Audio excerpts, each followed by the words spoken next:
is the birth date of Abraham Lincoln. Okay, so after Frederick Douglass dies in 1895, we're going to have celebrations in the African American community celebrating Frederick Douglass' birthday. And after Lincoln is assassinated, April 1865, we're going to have celebrations celebrating Abraham Lincoln's birthday as well. Okay, because of the Civil War is going to lead to the African slaves being freed. The Civil War was not fought to free the slaves; it was fought to bring the South back into the Union. But it's going to lead to the slaves being freed. So, because you already had these celebrations taking place in the African American community during the second week of February, Dr. Carter G. Woodson inserted his new monthly cultural or weekly, his new cultural celebration during that same period of time. It had nothing to do with it being the shortest month of the year. Okay. And if you just need to have 30 days to celebrate Black History Month, so you feel like a full human being or something like this, you can still celebrate March 1st and March 2nd. Okay, it's not against the law to continue to celebrate March 1st and March 2nd if you just have to have 30 days. But Dr. Woodson exclaimed that Blacks knew practically nothing about their history. Okay, African Americans knew practically nothing about their history. He ultimately believed that African Americans could benefit immensely from knowledge of their past and accomplishments of their ancestors. He added that race prejudice was the byproduct of whites' belief that Black people had not contributed anything of worth to world civilization. All right. And Dr. Woodson wrote a number of books. Miseducation of the Negro in 1933 was his most popular book, but he also wrote African Background Outlined as well. He wrote books dealing with the history of Africa also. Dr. Woodson argued that if the historical record was set straight, that if the history of Black people were studied along with the achievements of others in schools, not only would Black youth develop a sense of pride and self-worth, but racism would also be abolished. Dr. Woodson, contrary to popular belief, Black History Month was never designed to be the only time of the year we study our history or celebrate our history. Okay. Dr. Woodson said that the history of African Americans had to be taught year round. Negro History Week was the first major achievement in popularizing Black history and was unique in that it focused on Black youth. Okay. It wasn't only for African American youth, but it focused on Black youth. Woodson realized that the miseducation of Black people began in their homes, communities, and elementary schools. Dr. Woodson's vision of Negro History Week was optimistic, strategic, and long-term. Optimistic, strategic, and long-term. He wanted the modest week-long celebration to serve as a stepping stone toward the gradual introduction of Black history into the curricula of all levels of the U.S. educational system. Okay.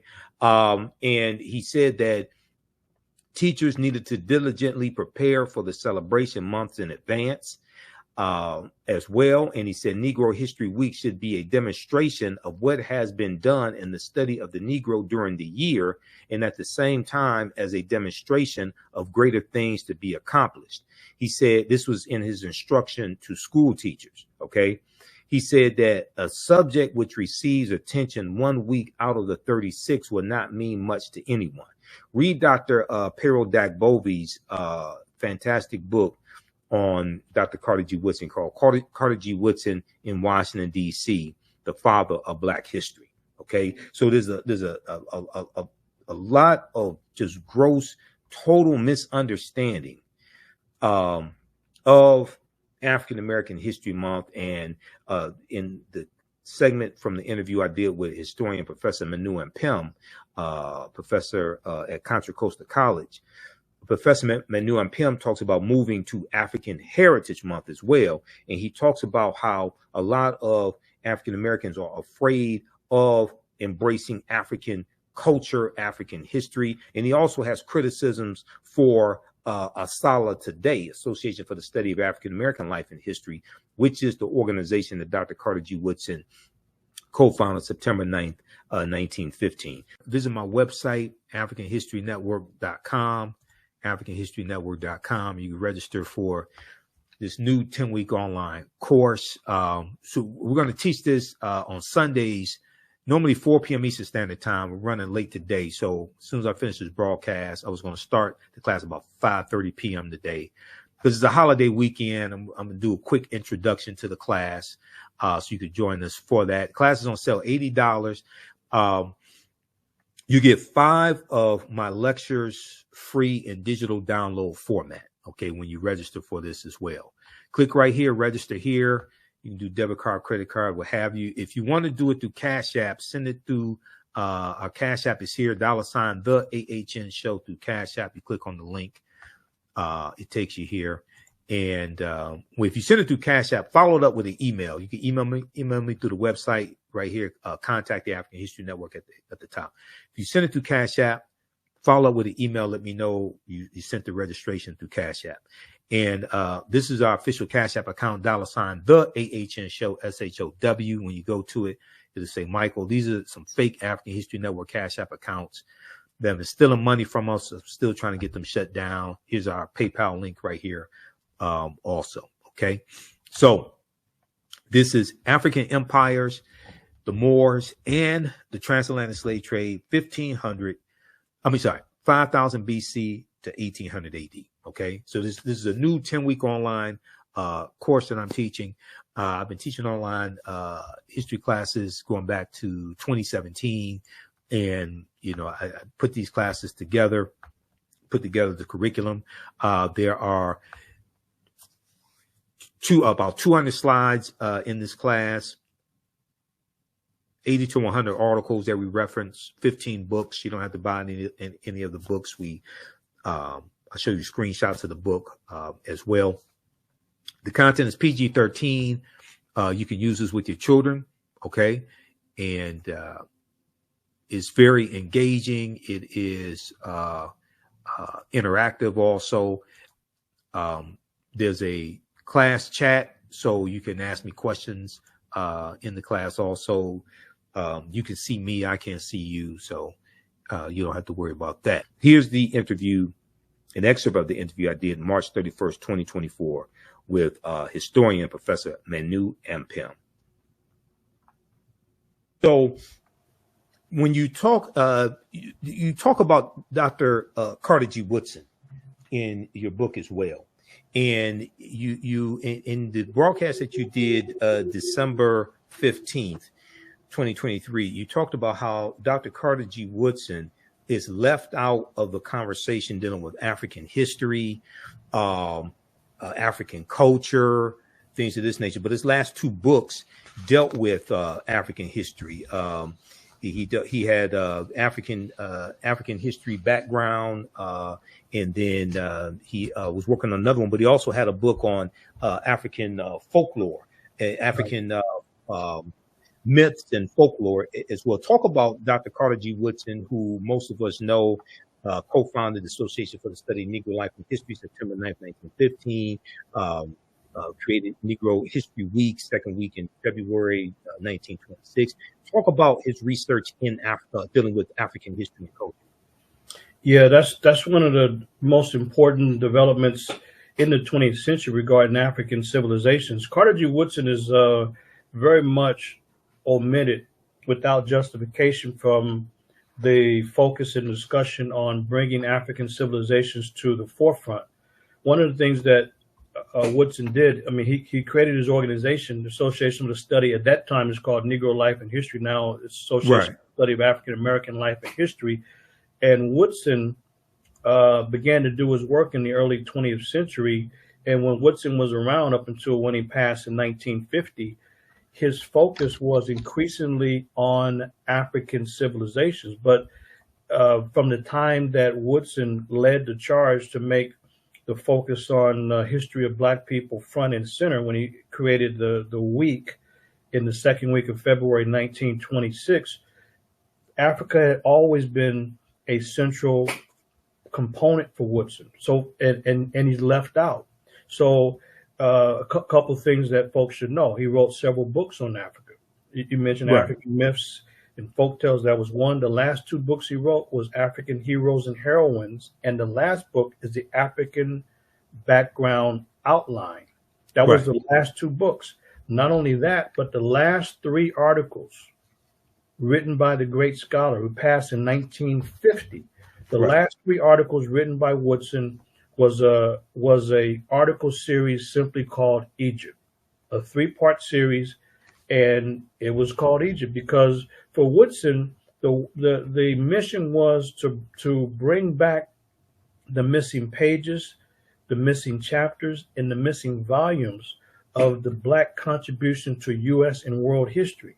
So for Woodson, this was unacceptable that Black people had been written out of the story of U.S. and world history and contributions. So for him, it was to establish our humanity. So when Woodson is focusing on in his essays and his books and his presentations to his organization, when he's arguing that there has to be the missing pages put back into the story, he's not just talking about the experience here in the U.S. He's looking at a global experience. When he says world history, he means just that. But so when Woodson was around, not only is he writing about African civilizations in his articles, his essays, and his books, but even the theme of the organization. You look at the organizational themes, and you see a number of themes during the lifetime of Woodson dealing specifically with Africa. Since that Right. time, the organization's moved away from Woodson's position on Africa. And the problem is that people don't even know. If they look at the journal the journal, now it's the Journal of African American Life and History, but the Journal of Negro History, Negro history. when that was founded in 1916, the very first issue is dealing with Africa. And not only that, but he has a team of writers who are focusing on Africa. So they from the very first issue of the journal, Volume 1, Number 1, there's several articles dealing with Africa, and they constantly did book reviews, and they're on Africa, not only from the first issue of the volume of the journal all the way through.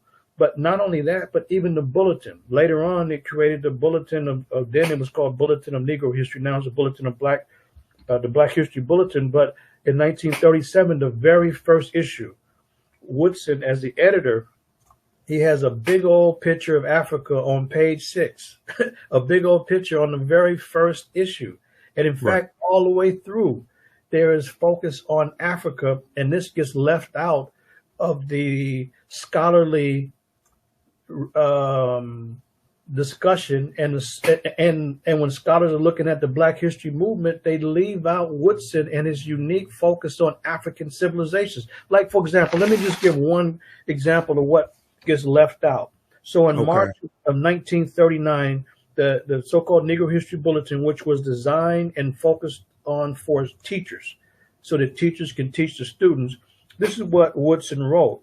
He says, sculpture reached its first, sorry, let me go to the title. The title is The Negro in Art, From Africa to America. And this is the March 1939 issue, Volume 2, Number 6. And this is what Woodson writes. He says, sculpture reached its first high level in ancient times under the Egyptians. The Sphinx near the pyramids of Giza, the temple at Luxor, the rock temple at Abu Simbel, and the obelisk show the greatness of Egyptian architecture and sculpture.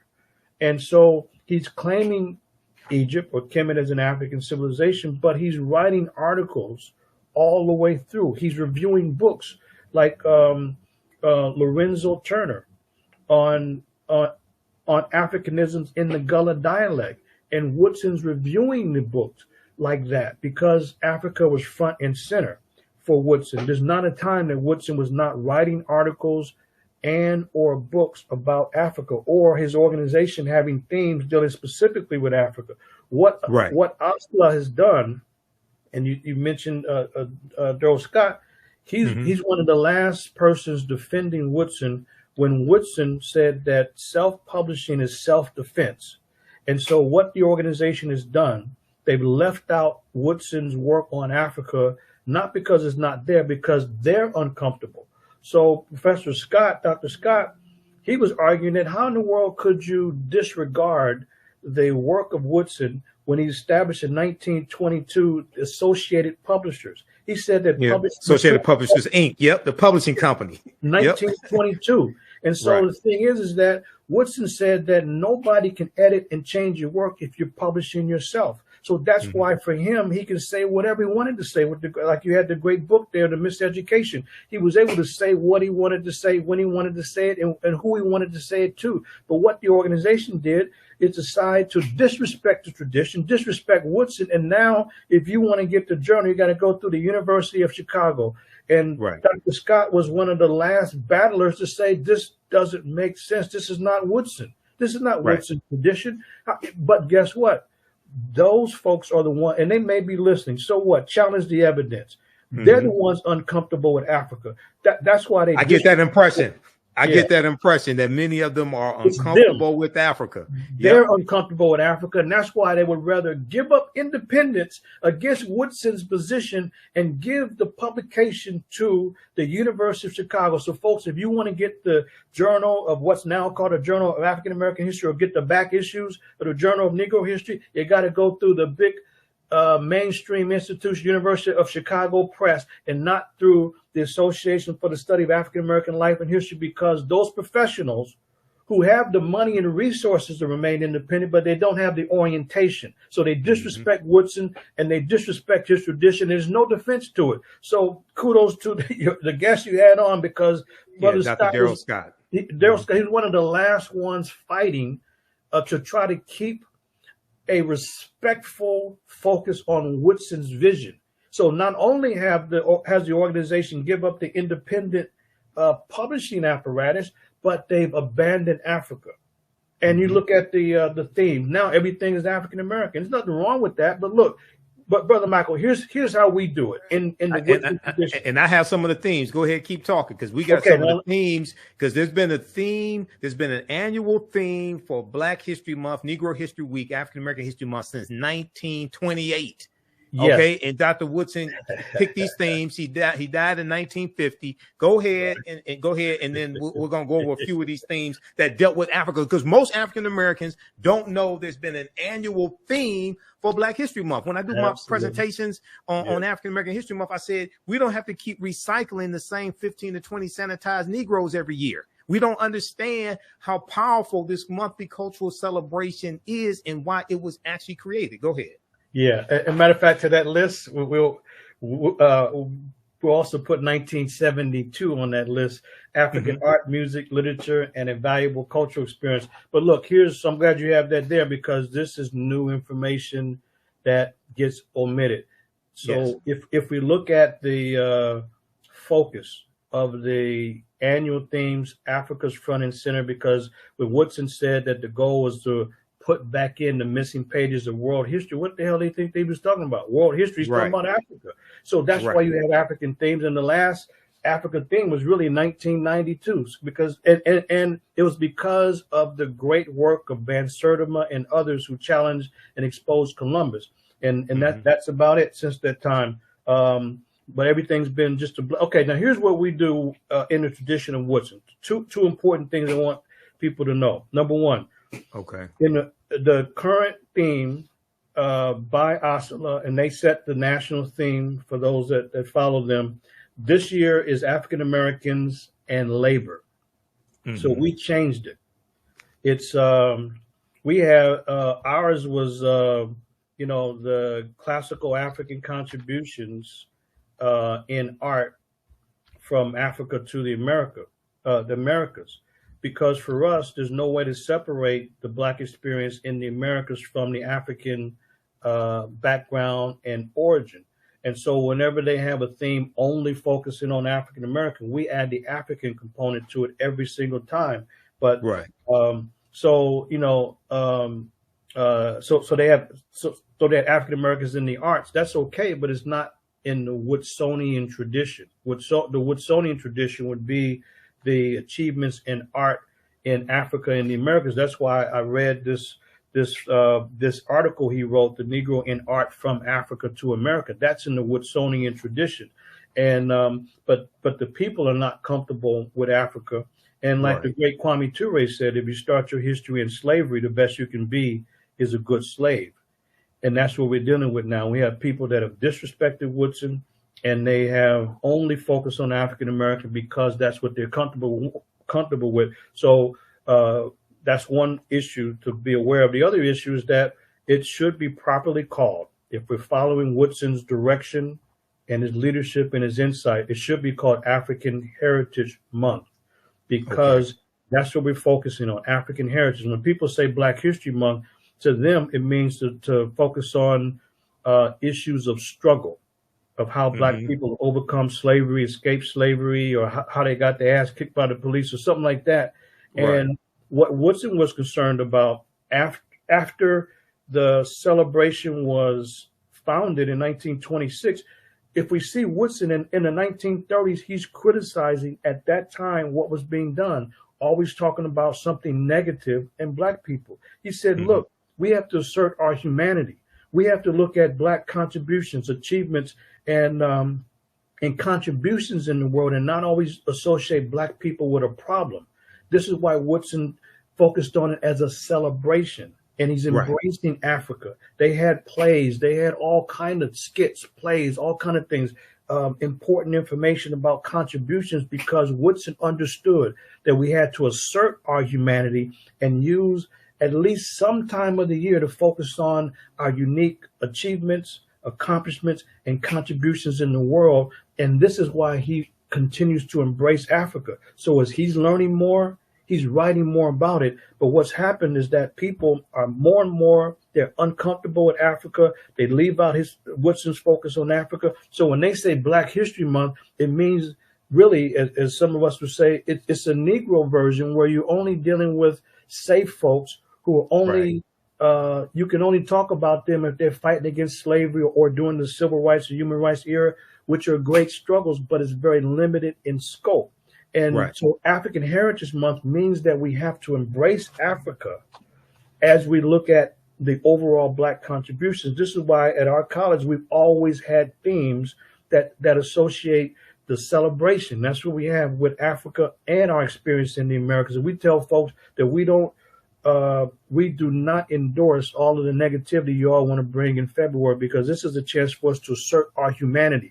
So it should be African Heritage Month as a reminder that Africa must be the foundation for our perspective. But those that are dealing with Black History Month, most of that is negative. Like, for example, I saw a flyer, somebody shared something with me that somebody had a Black History Month event, and all I saw was a fashion show and some drinking. So what the hell is this?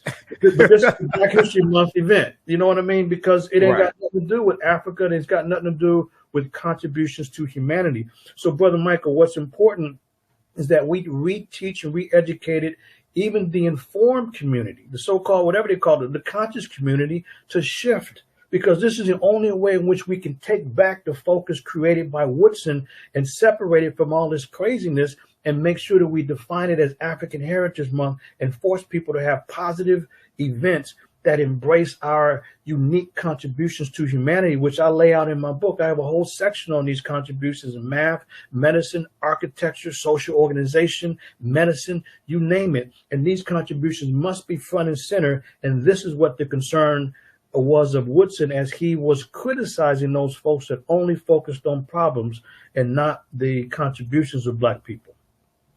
Excellent, excellent. And the name of Professor Manu Ampim's book again, is A History of African Civilizations. This is the second revised edition, A History of African Civilizations. You can get it at his website, advancingtheresearch.org, advancingtheresearch.org. We have it up here on the screen.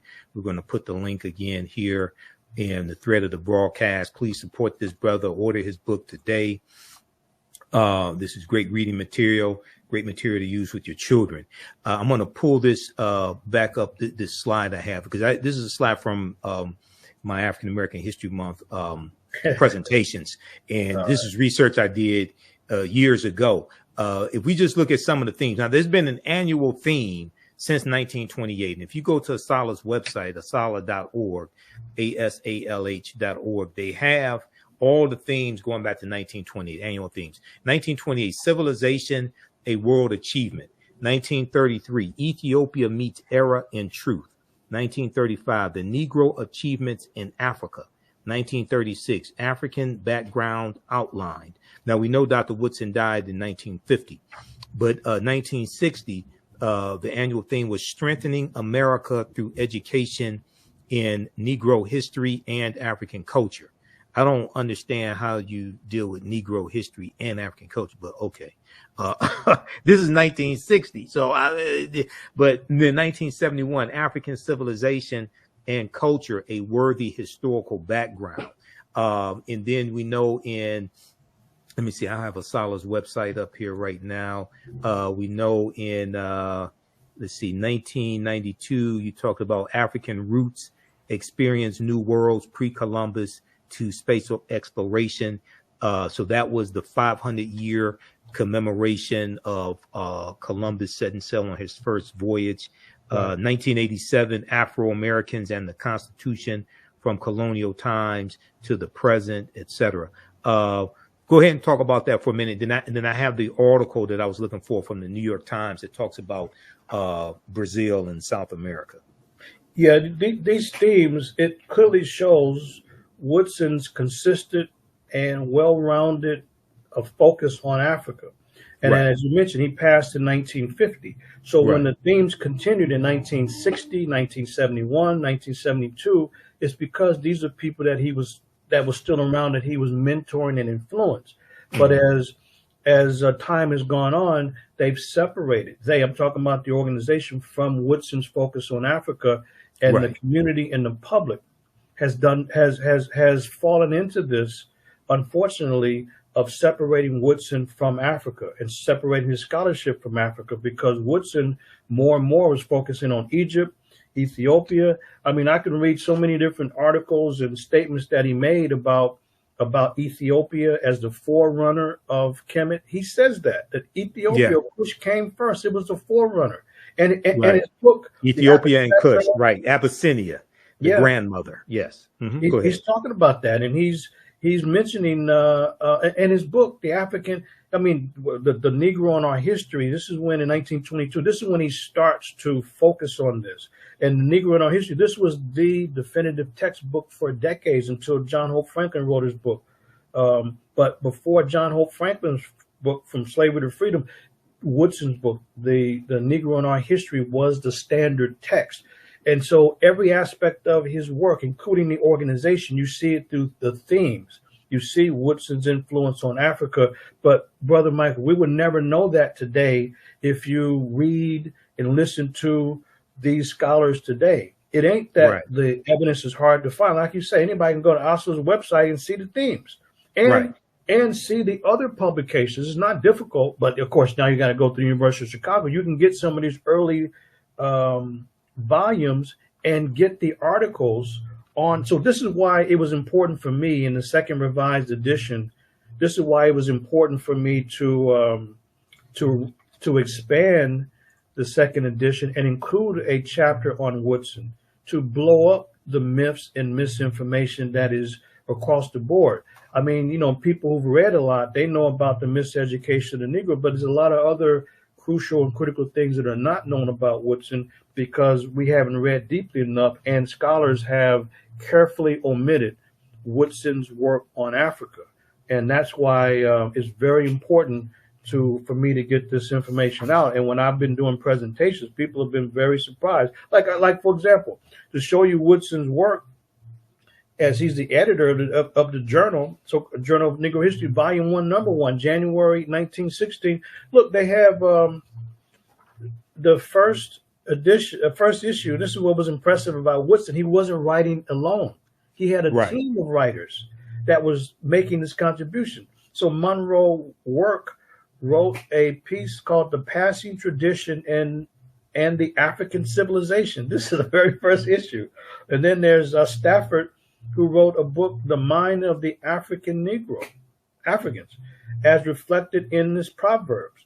Then there is, and then there's a book review, another book review, Negro Culture in West Africa. So you got this in the very first volume. Woodson pulls together a pool of writers to help support his writing and scholarship in the area. So it's a body of writers focusing on Africa in the very early period, over 100 years ago, and we would never know that until we pull up those themes, which are public. You don't even have to register and become a member to see that. And then, and you got the journal, and there's the bulletin, plus there's Woodson's work. So this is why I added the chapter to the book in order to blow up this nonsense about the misrepresentation. You talk about the miseducation of the Negro. This is miseducation all over again by his own organization, miseducating people about their own founder. And I'll challenge anybody, because documentation beats conversation is right there. Absolutely. And this is a key. And you know what? This is the second time in my research that I found this. The first was when I was shocked to see that the biggest file that Dr. King kept was this file on Africa and the African liberation movements. So here you got two 20th century giants, and people around them have totally misrepresented the record because they're not comfortable. And not because these men didn't focus on Africa, it's because the propagandists have decided to omit this information. That's why it's so crucial, brother, to challenge people and make sure that we begin to call it and conceive of it and execute February as African Heritage Month, to break away from the craziness around Black History Month, where you got nothing but superficial events that have nothing to do with Woodson, and we should not want any part of that. And just to give people an example, if they don't know what I'm talking about, they had an event at UC Berkeley out here a few years ago. It was some black guy. He had apparently success at getting some white nationalists out of the KKK. So that became a Black History Month event to show his success in getting some white supremacists out of the KKK. And they put that on our website at the college. Somebody told me about it. I said, you know what? You got a few minutes to take that nonsense down. So we don't support that. How in the hell does this become a part of our sacred celebration? You know, it's about achievements, accomplishments and contributions in the world, and to assert our humanity and not deal with all of the negativity that we hear and know about and learn about all the time. We cannot always associate Black people with a problem, but that's why I'm focusing on it and really telling the community we got to break away and move forward in February in the Woodsonian tradition and embrace Africa.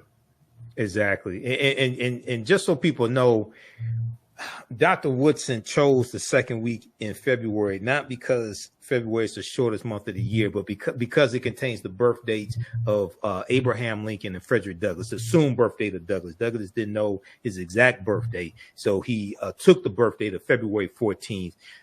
Most of us know that as Valentine's Day. And then Abraham Lincoln's birthday, February 12th, because going back to when Frederick Douglass dies in 1895. Basically, each birthday after that, we had celebrations in our community for Frederick Douglass. And then also there were celebrations that we had in our community for Abraham Lincoln's birthday as well, after, Lincoln's assassinated in 1865. So because those two, you already had those celebrations taking place in the African-American community, Dr. Woodson inserted this new cultural holiday, this new cultural celebration into that period. Okay, so that's why it's in February. It has nothing to do with February being the coldest month of the year, the shortest month of the year, and it's not something white people gave us either. Right. I hear this myth also: white people gave us the month of February. No, we took it. Okay, we created that. Visit my website, AfricanHistoryNetwork.com, AfricanHistoryNetwork.com. You can register for this new 10-week online course. So we're going to teach this on Sundays, normally 4 p.m. Eastern Standard Time. We're running late today. So as soon as I finish this broadcast, I was going to start the class about 5:30 p.m. today. Because it's a holiday weekend, I'm going to do a quick introduction to the class so you could join us for that. The class is on sale, $80. You get 5 of my lectures free in digital download format. Okay, when you register for this as well. Click right here, register here. You can do debit card, credit card, what have you. If you want to do it through Cash App, send it through Our Cash App is here, $ the AHN show through Cash App. You click on the link. It takes you here. And if you send it through Cash App, follow it up with an email. You can email me through the website right here. Contact the African History Network at the top. If you send it through Cash App, follow up with an email. Let me know you sent the registration through Cash App. And this is our official Cash App account, $ the AHN show, SHOW. When you go to it, it'll say Michael. These are some fake African History Network Cash App accounts that have been stealing money from us. I'm still trying to get them shut down. Here's our PayPal link right here. Also, okay. So this is African empires, the Moors, and the transatlantic slave trade, 5000 BC to 1800 AD. Okay, so this is a new 10-week online course that I'm teaching. I've been teaching online history classes going back to 2017, and I put these classes together, put together the curriculum. There are about 200 slides in this class, 80 to 100 articles that we reference, 15 books. You don't have to buy any of the books. I'll show you screenshots of the book as well. The content is PG-13. You can use this with your children, okay? And it's very engaging. It is interactive also. There's a class chat, so you can ask me questions in the